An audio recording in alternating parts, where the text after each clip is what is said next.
Hello dear students, तो एक बार फिर से आपका वेलकम है आपके अपने इस यूट्यूब चैनल पर।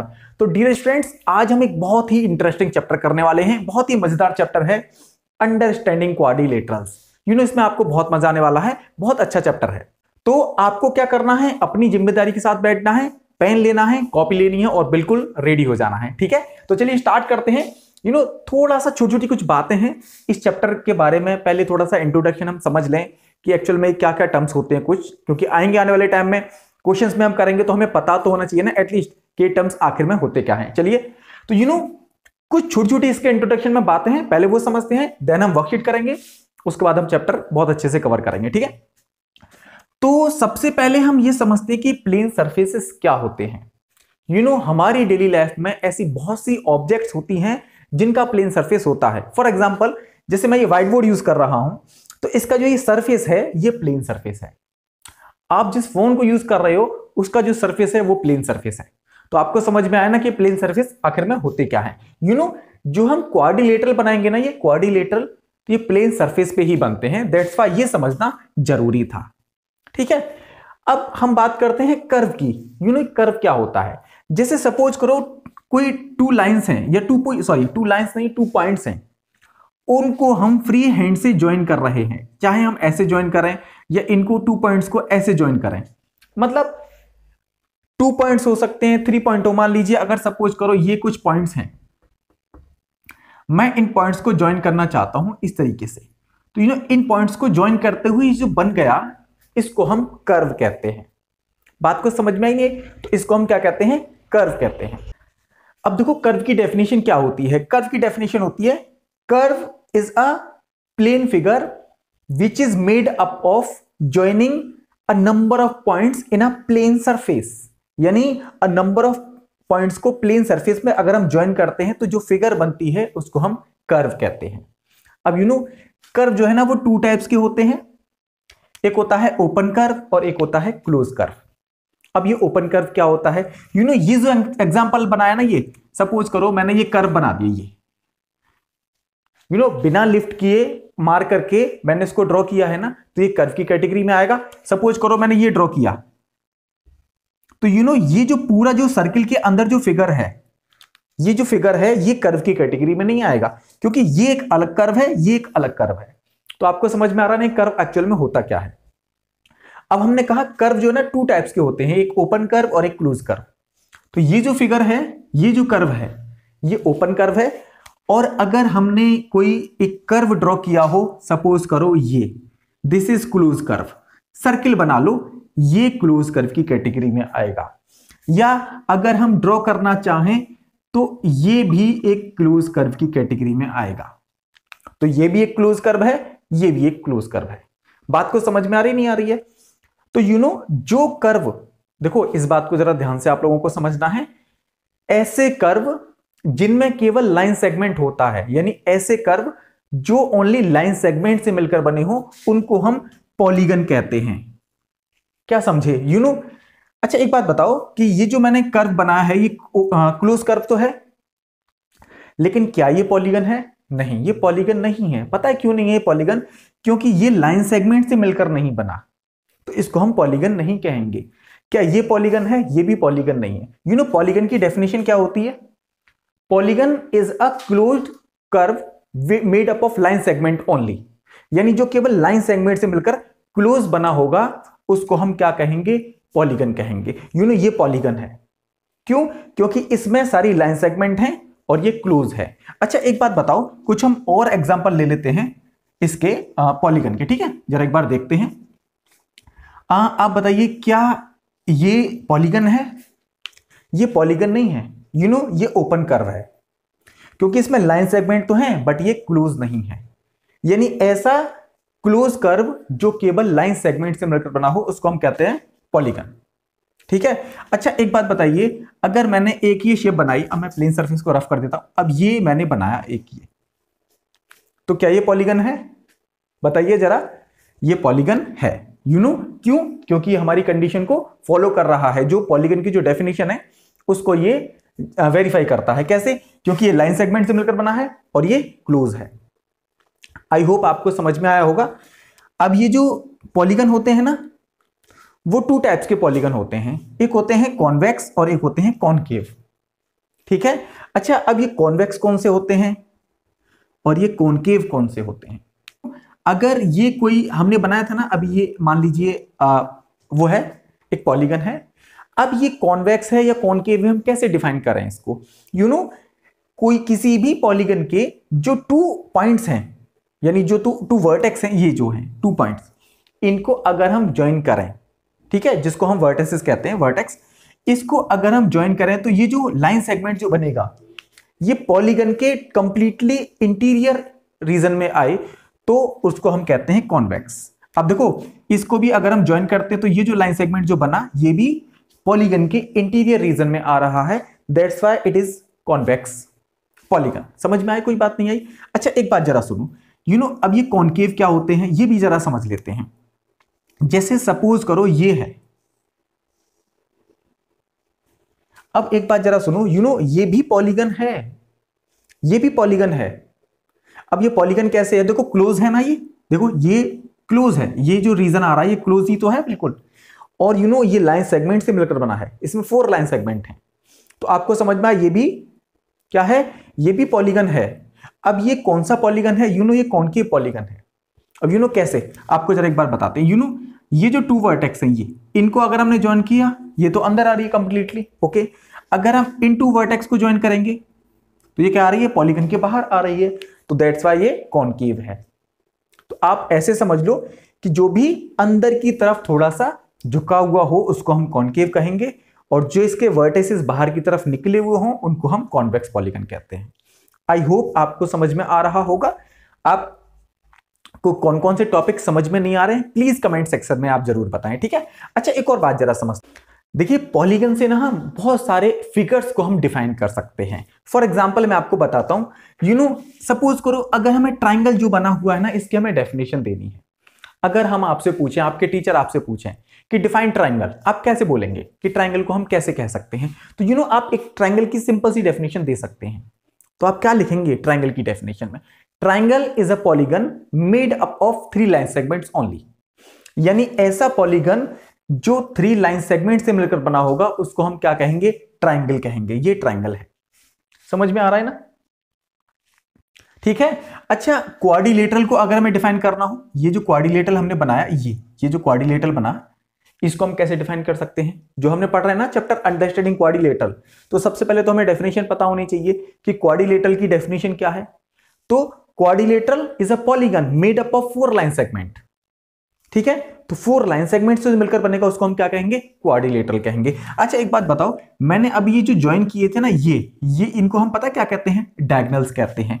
अगर इस फिगर का जो हमने क्वाड्रिलेटरल बनाया है इसको अगर हम नाम दें ABCD, तो इसमें AC एंड BD जो लाइन सेगमेंट्स हैं इनको हम डायगोनल्स कहते हैं। ओके, बात समझ में आ रही है नहीं आ रही है? आई होप अब आप पेंटागन की डेफिनेशन भी दे सकते हो। पेंटागन क्या होता है? जिसकी कितनी लाइन सेगमेंट होती है? 5, 1 2 3 4 एंड 5, ठीक है ना। पेंटागन की डेफिनेशन आप बताइए क्या कहेंगे? Pentagon is a polygon made up of 5 line segment only. Hexagon की हम डेफिनेशन दे सकते हैं। हेक्सागन मतलब 6 साइड, लिख लीजिएगा। Triangles 3 sides, quadrilateral 4 side, pentagon 5 sides and hexagon 6 side, heptagon 7 side, octagon 8 side, ठीक है। तो हम ये लिख सकते हैं इन तरह की डेफिनेशंस। आई होप आपको समझ में आ रहा होगा। मेहनत भी आई होप आपको पसंद आ रही होगी। तो प्लीज चैनल को जरूर सब्सक्राइब करें, ये मेरी आप लोगों से पर्सनली रिक्वेस्ट है, ठीक है। अच्छा एक और बात जरा समझिएगा बहुत अच्छे से। अब हमें यह भी समझना है कि ये जो पॉलीगन होते हैं उसमें रेगुलर पॉलीगन कौन से होते हैं? रेगुलर, बहुत इजी सी बात है। रेगुलर वाली बात से आपको समझ में आ रहा होगा कि देखो आप रेगुलर उस पॉलीगन को कहेंगे जिसमें जितने भी लाइन सेगमेंट हों वो सारे इक्वल हों, उसको हम रेगुलर पॉलीगन कहते हैं। फॉर एग्जांपल ये अगर हमने ट्राइंगल ड्रॉ किया, अगर इस ट्राइंगल की ऑल साइड्स ये इक्वल हैं तो इसका मतलब ये रेगुलर ट्राइंगल है, जिसको हम इक्विलेटरल ट्राइंगल भी कहते हैं, ठीक है। समझ में आ रहा है ना आपको? तो इसको हम रेगुलर पॉलीगन भी कह सकते हैं, ठीक है। डेफिनेशन तो आपको पता है ना ट्राइंगल की, अभी हमने समझी थी। अच्छा एक बात बताइए, अगर मैंने एक कोई फिगर ड्रॉ किया, सपोज करो ये हमने फिगर ड्रॉ किया, तो क्या आप इसको रेगुलर पॉलीगन कह सकते हैं? नहीं कह सकते। क्यों? क्योंकि इसमें लेंथ और ब्रेथ इक्वल नहीं है, यानी ऑल जो 4 साइड्स हैं इस पॉलीगन की वो इक्वल नहीं है, तो ये रेगुलर पॉलीगन की कैटेगरी में नहीं आएगा। आज के बाद आप ध्यान रखना, जब भी रेगुलर वर्ड यूज हो तो आप समझ जाना उसके सारे जो साइड्स हैं ऑल साइड्स इक्वल हैं एंड ईच एंगल भी इक्वल होगा। ये जो भी एंगल होंगे वो भी इक्वल होंगे। अच्छा एक बात बताइए, आपने एक फिगर का नाम सुना होगा बहुत अच्छे से, आप छोटी छोटी क्लास से उसको पढ़ते आ रहे हैं, एक स्क्वायर है, स्क्वायर। क्या आप इसको स्क्वायर को रेगुलर पॉलीगन की कैटेगरी में रख सकते हैं? सोच के बताओ जरा। बिल्कुल रख सकते हैं, क्योंकि स्क्वायर जो होता है उसमें ऑल 4 साइड्स जो होती हैं वो इक्वल होती हैं। दैट्स वाई हम स्क्वायर को रेगुलर पॉलीगन कह सकते हैं। बात समझ में आ रही है? नहीं आ रही है? ठीक है। तो ये अच्छा, ये भी रेगुलर पॉलीगन हो सकता था जब इसमें ये जो सारी लाइन सेगमेंट हैं ये सारी इक्वल होती हैं और सारे एंगल भी इक्वल होते हैं। तो आपको ये बात ध्यान रखनी है, ठीक है। Regular means all sides equal and each angle will also be equal, ठीक है। बात आपको ध्यान रखनी है। तो ये होते हैं रेगुलर। अच्छा एक और बात आपको समझनी है, इसमें इंट्रोडक्शन की बात चल रही है, अभी समझ में आ रहा है ना? अच्छे से समझ में आ रहा है? कमेंट सेक्शन में बताना, ये आपकी जिम्मेदारी है, ठीक है। ठीक है। अच्छा एक और बात जरा समझते हैं। कुछ तो होते हैं इंटीरियर एंगल। अब जरा मुझे बताओ कि ट्राइंगल में इंटीरियर एंगल कितने होते हैं? 3 इंटीरियर एंगल होते हैं। ये एंगल, ये एंगल, ये एंगल, जितनी साइड होंगी उतने एंगल होंगे, सिंपल सी बात है, ठीक है। अच्छा जो क्वाड्रिलेटरल होते हैं कितनी साइड होती हैं? 4 साइड होती हैं, कितने एंगल होंगे? 4 एंगल होंगे, ठीक है। अच्छा पेंटागन में कितने एंगल्स होते हैं? 5 एंगल्स होंगे, 5 ही साइड होंगी। पेंटागन एक बार बना के एक बार देख लें। चलो ये हमने पेंटागन बना लिया, ठीक है। 5 साइड्स है ना, 1 2 3 4 5 एंड 5 ही एंगल इसमें होते हैं। हेक्सागन में कितनी साइड्स होती हैं? 6 साइड होती हैं, 6 ही एंगल होते हैं। ये क्या बनाया हमने? हेक्सागन बनाया है। तो कुछ तो होते हैं इंटीरियर एंगल, ठीक है। ये भी इसमें भी 4 साइड है, ठीक है। मैं आपसे क्या कह रहा था, कुछ तो होते हैं इंटीरियर एंगल। जैसे इसमें इंटीरियर एंगल कितने हैं? 5। अब किसी भी पॉलीगन में जितने भी इंटीरियर एंगल होंगे उतने ही एक्सटीरियर एंगल भी होते हैं। फॉर एग्जाम्पल इसके एक्सटीरियर एंगल की बात करें तो ये एक एक्सटीरियर एंगल होगा, ये एक एक्सटीरियर एंगल होगा एंड ये एक एक्सटीरियर एंगल होगा। यानी इसमें 3 एंगल्स जो होते हैं वो एक्सटीरियर एंगल्स होते हैं। ओके बात समझ में आ रही है ना? अच्छा ये जो स्क्वायर है इसमें कितने एक्सटीरियर होंगे? एंगल होंगे 4 होंगे, इसमें 5 होंगे, इसमें 6 होंगे। बात समझ में आ गई ना? ये आपका इंट्रोडक्शन है। देखो बच्चों अब आपको ये समझना है क्वाड्रिलेटरल की कुछ प्रॉपर्टीज क्या क्या होती हैं। बहुत अच्छे से आपको समझना है, बहुत ध्यान से आपको समझना है। एक बात बताइए, ये क्वाड्रिलेटरल है, 4 साइड होती हैं, 4 एंगल्स होते हैं, हमने अभी समझा था, ठीक है। अच्छा एक बात जरा ध्यान रखना, क्वाड्रिलेटरल भी आपको कई टाइप्स के मिलेंगे, बहुत आपको क्वाड्रिलेटरल टाइप के मिलेंगे कि किसी क्वाड्रिलेटरल में ऐसी होंगी कि ऑल साइड्स इक्वल होंगी, किसी में ऑल एंगल्स इक्वल होंगे, किसी में अनइक्वल होंगे, किसी में अपोजिट इक्वल होंगे, बहुत सारे, उसके बारे में हम आगे डिस्कस करेंगे, ठीक है। लेकिन सभी क्वाड्रिलेटरल्स में जितने भी क्वाड्रिलेटरल्स होंगे उनमें एक बात कॉमन होगी। क्या कॉमन होगी? ये जो 4 एंगल्स होते हैं ना, इन 4 एंगल्स का सम हमेशा 360 होता है। यानी एंगल सम कितना होता है? एंगल सम 360 डिग्री, ठीक है। एंगल सम जितने भी इसमें 4 एंगल्स होंगे उनका सम 360 होगा। अब हाउ कैन वी प्रूव कि क्वाड्रिलेटरल के एंगल का सम 360 होता है? तो इसके लिए एक तरीका है जो आपकी बुक में दिया हुआ है, बहुत ही अच्छा तरीका है, जिस तरीके से हम ना इसको प्रूव कर सकते हैं कि हाँ 360 का एंगल सम इसमें होता है। अब देखो आपको क्या करना है, जैसे मान लीजिए ये क्वाड्रिलेटरल है ABCD। मैं आपको एक क्वेश्चन बताऊंगा, फिर हम वर्कशीट 1 का फर्स्ट क्वेश्चन करेंगे, ठीक है। इसको जरा समझ लो कि क्वाड्रिलेटरल है, इसके 4 एंगल्स का सम हमको 360 प्रूव करना है। तो हम क्या कर सकते हैं, आपको इसमें क्या करना है कि इसको ट्राइंगल में डिवाइड कर दो। कैसे? बहुत इजी तरीका है। इससे हमने इसको ऐसे करके ज्वाइन कर दिया, ठीक है। हमने क्या कर दिया? कंस्ट्रक्शन कर दिया। क्या कंस्ट्रक्शन कर दिया बताओ बच्चों? ज्वाइन A टू C, यानी A से हमने C को ज्वाइन कर दिया, ठीक है। बात समझ में आ गई ना? अब देखो ये वाला जो पोर्शन है ये एक ट्रायंगल बन गया, उधर वाला पोर्शन एक ट्रायंगल बन गया। अब आपको क्या करना है, ये जो A एंगल जो था ना वो डिवाइड हो गया, तो इस एंगल को 1 ले लो, इसको 2 ले लो। ऐसे ये भी एंगल C भी डिवाइड हो गया ना 2 एंगल्स में, इसको 3 ले लो, इसको 4 ले लो। देखो बहुत इजी वे में हम इस क्वाड्रिलेटरल के एंगल का सम 360 प्रूव कर सकते हैं। बस थोड़ा सा बने रहिए वीडियो के साथ, ठीक है। यहां से हम इसका सॉल्यूशन देंगे। अब आप क्या लिखोगे, in triangle ACD, ACD triangle में जरा देखिए क्या angle 1 plus angle 4 plus angle D, इसकी वैल्यू कितनी होगी 180 डिग्री। आपको पता है ना क्यों होगी भाई, किसी भी ट्राइंगल हो, कोई भी ट्राइंगल हो, उसके 3 एंगल्स का सम कितना होता है 180 डिग्री, आपको पता है ना, तो ये 180 डिग्री का होगा। This is equation 1। ठीक है, अब हम कौन सा ट्राइंगल लेंगे, in triangle A B C angle 2 plus angle B plus angle 3 equal to, ये भी 180 डिग्री हो गया। ठीक है, इसको मैं रफ कर देता हूं, ये इक्वेशन हो गई 2। अब आपको क्या करना है, एडिंग इक्वेशन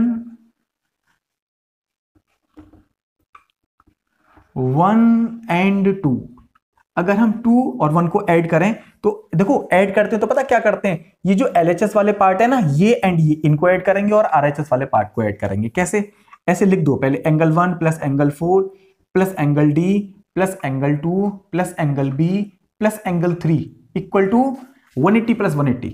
समझ में आ रहा है कुछ, डिग्री जरूर लगानी है आपको। ठीक है, अच्छा एक बात जरा सुनो भाई, angle 1 plus angle 2 mean angle A, बात समझ में आई कुछ नहीं आई। अच्छा एक बात बताओ, एंगल 1 प्लस एंगल 2 के प्लेस पर हम एंगल 1 ए लिख सकते हैं ना, बताओ भाई, angle 1 plus angle 2 mean angle A. भाई जितनी डिग्री इसकी होगी एंड जिसका जितना मेजर इसका होगा, दोनों का सम कितना आएगा, एंगल एक इक्वल आएगा नहीं आएगा, तो इन दोनों के प्लेस पर क्या लिख सकता हूं, एंगल ए। ठीक है, बी तो हमारा है ही, प्लस एंगल बी। अच्छा 3 प्लस 4 के प्लेस पे हम क्या लिख सकते हैं, 3 प्लस 4, इसके प्लेस पे हम क्या लिख सकते हैं, एंगल सी, और प्लस एंगल डी हमारा है ही, इक्वल टू कितना हो गया 180 प्लस 180 360 डिग्री, हैंस प्रूव्ड। कुछ बात समझ में आई ना, कितना इजी है। और ये मेथड आपको समझने पड़ेंगे। हो सकता है आपको कम समझ में आया हो, टेंशन लेने की जरूरत नहीं है। आपको कितना समझ में आया, कौन सी बात आपको समझ में नहीं आई, कौन सी बात स्किप हो गई, वो आप कमेंट सेक्शन में बताएंगे। डियर स्टूडेंट्स, अब ये जो ना फर्स्ट क्वेश्चन है, इसको हम ध्यान से करेंगे। पिछले टॉपिक समझ में नहीं आया, इसमें क्लियर हो जाएगा। इतनी सारी वर्कशीट हैं, टॉपिक्स हैं, इतने सारे क्वेश्चंस हैं। अगर कोई टॉपिक अगर रह भी जाता है ना, तो नेक्स्ट क्वेश्चन हम करते हैं, उससे आने वाले क्वेश्चंस में फिर ब्रेन टीजर्स है, उनमें कहीं ना कहीं टॉपिक क्लियर हो ही जाता है। तो आपको परेशान होने की बिल्कुल भी जरूरत नहीं है, बिल्कुल भी आपको परेशान नहीं होना है। ठीक है, अब ये हमें बताओ, पहले तो ये सोचो कि ये फिगर का नाम क्या देंगे हम। हेक्सागन है ना, कितनी साइड्स हैं, 6 साइड है, तो हेक्सागन इसको कहेंगे। तो इसमें कहा है कि ये जो फिगर हमें दिया है, इसके एंगल्स हम बताइए by dividing it into triangles, यानी इसको ट्राइंगल में डिवाइड कर करके इसके एंगल्स हम निकालिए।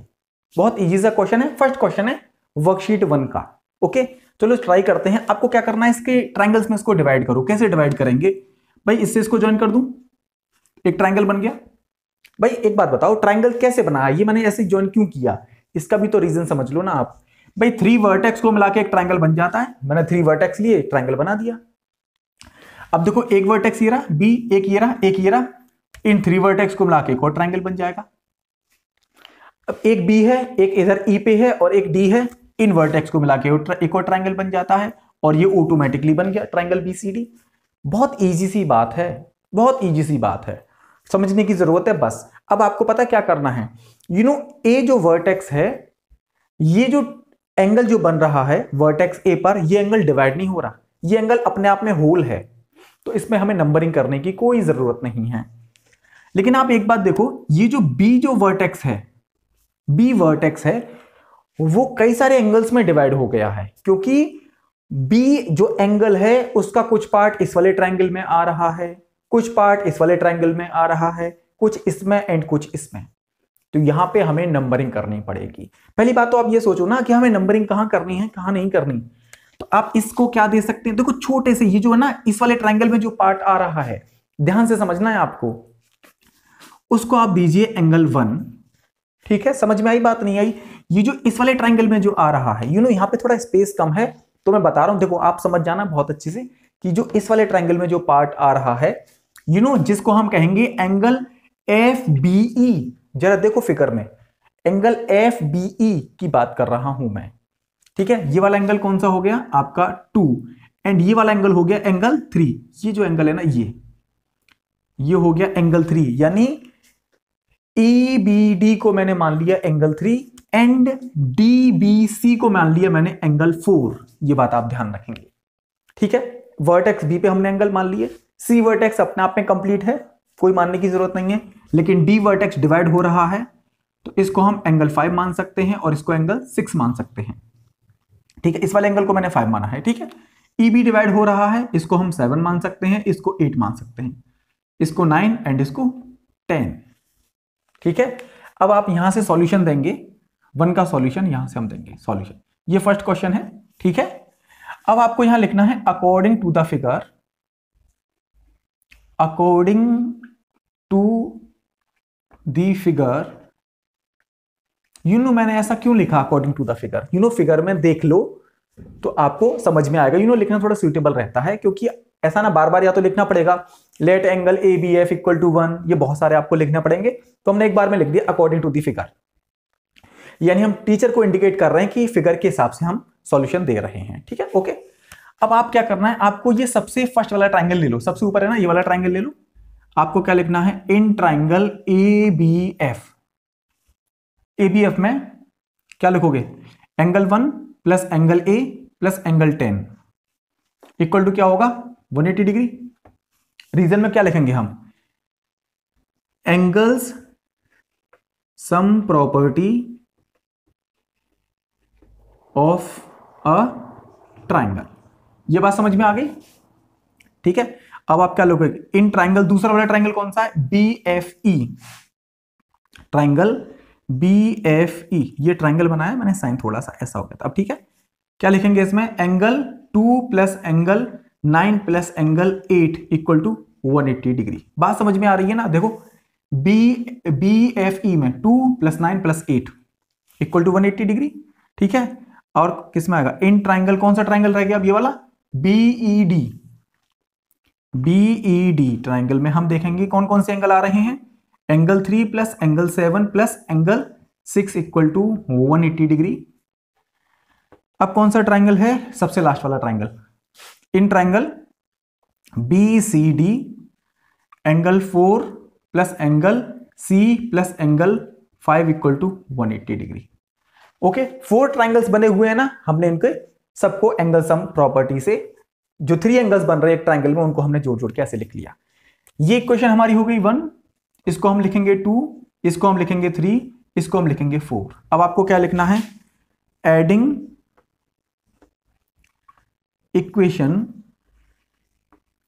1 2 3 एंड 4, इन सबको ऐड करोगे तो क्या लिखोगे, सबको देखो एलएचएस वालों को सबको एक साथ, angle 1 plus angle A plus angle 10, ठीक है, एलएचएस वाला ये लिख लिया फर्स्ट पार्ट का। सेकंड का क्या लिखोगे, plus angle 2 plus angle 9 plus angle 8 plus angle 3 plus angle 7 plus angle 6, okay.